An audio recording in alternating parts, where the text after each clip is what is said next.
And look, I want to go a bit more into the science, but if you just had to take a step back right now, what do you think is actually going on? What's your gut feel here as to what is actually happening? What's the most realistic scenario of what's happening?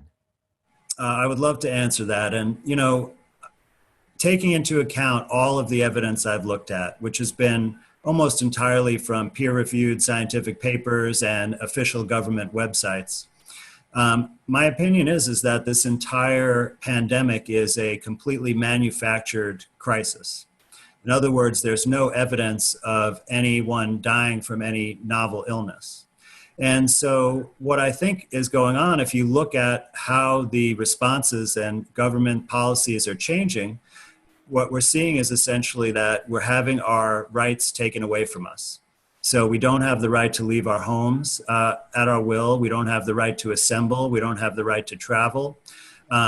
We are asked to keep distance from each other. We're asked to cover our face, which is a major barrier to communication. And I see that people are becoming afraid of each other.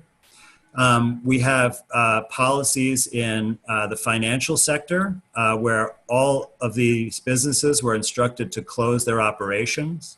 We have the supply chain for our food distribution systems being shut down, and farmers are asked to destroy meat and crops.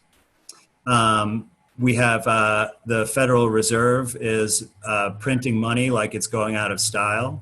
They're buying up corporate debt. They're buying up real estate.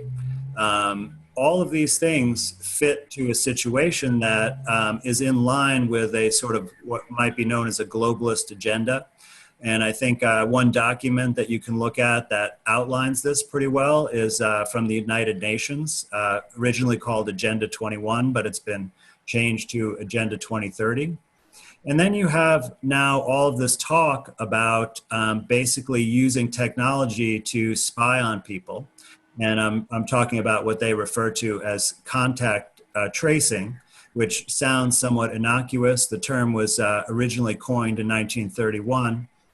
And what this is basically trying to coerce us or perhaps even require us to put some kind of tracking app on our cell phones that will contain all kinds of personal data about our health, about where we go and what we do and who we associate with.